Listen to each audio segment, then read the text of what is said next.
नमस्कार दोस्तों, आपका स्वागत है व्रत की महिमा में। आज हम माँ दुर्गा के तीसरे स्वरूप माँ चंद्रघंटा की महिमा को नमन करेंगे। ये रूप हमें साहस, शक्ति और करुणा का संदेश देता है।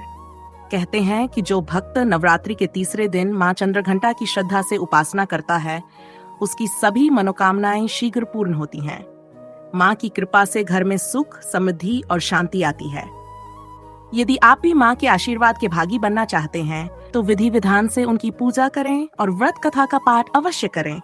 बहुत समय पहले की बात है, जब महिषासुर नामक असुर का आतंक इस हद तक बढ़ गया कि तीनों लोकों में हाहाकार मच गया। उसने घोर तपस्या कर भगवान ब्रह्मा से अजेय होने का वरदान प्राप्त कर लिया था और अपनी शक्ति का दुरुपयोग करने लगा। देवताओं को पराजित कर वह स्वर्ग पर अधिकार जमाने लगा। देवराज इंद्र भी उसकी शक्ति के आगे असहाय हो गए। स्वर्ग पर कब्जा करने का उसका सपना पूरा होने ही वाला था और ये देखकर सभी देवता भयभीत हो उठे। घबराए देवता ब्रह्मा जी के पास पहुंचे और उनसे सहायता की गुहार लगाई। ब्रह्मा जी ने कहा कि महिषासुर को हराना आसान नहीं होगा, इसलिए सभी को भगवान शिव की शरण में जाना होगा। फिर सभी देवता भगवान विष्णु के पास गए और उनकी सहमति लेकर कैलाश पहुंचे। देवराज इंद्र ने भगवान शिव को अपनी आपबीती सुनाई।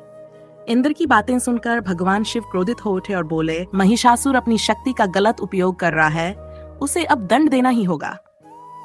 भगवान विष्णु और ब्रह्मा जी का भी क्रोध उमड़ पड़ा और उनके मुख से एक दिव्य ऊर्जा प्रकट हुई। देखते ही देखते इस ऊर्जा से एक अद्भुत देवी प्रकट हुई, माँ चंद्रघंटा। उनका तेज इतना दिव्य था कि समस्त लोक प्रकाशमान हो उठे। भगवान शिव ने उन्हें त्रिशूल दिया, विष्णु जी ने सुदर्शन चक्र प्रदान किया और इंद्र ने अपना शक्तिशाली घंटा भेंट किया। अन्य सभी देवताओं ने भी अपने दिव्य अस्त्र मां को अर्पित किए, जिससे उनका तेज और भी बढ़ गया। इसके बाद मां चंद्रघंटा ने युद्ध के लिए महिषासुर को ललकारा। चारों दिशाएं रणभूमि के गर्जन से गूंज उठीं। महिषासुर ने अपनी समस्त मायावी शक्तियों का प्रयोग कर मां को परास्त करने की चेष्टा की, लेकिन मां चंद्रघंटा के प्रचंड प्रहारों के आगे वह अधिक देर तक टिक न सका। अंततः मां ने अपने प्रचंड रूप से उसका वध कर दिया और तीनों लोगों को उसके आतंक से मुक्त किया। जैसे ही महिषासुर का अंत हुआ, देवताओं ने मां की स्तुति की और संपूर्ण ब्रह्मांड में मां के जयकारे गूंज उठे। तभी से मां चंद्रघंटा की पूजा की परंपरा चली आ रही है। मां के भक्त मानते हैं कि जो भी उनकी सच्चे मन से आराधना करता है, उसके सारे कष्ट दूर हो जाते हैं। मां उसे साहस, समृद्धि और शांति प्रदान करती हैं। तो आइए नवरात्रि के इस पावन अवसर पर मां चंद्रघंटा की आराधना करें, उनका स्मरण करें और उनकी कृपा प्राप्त करें।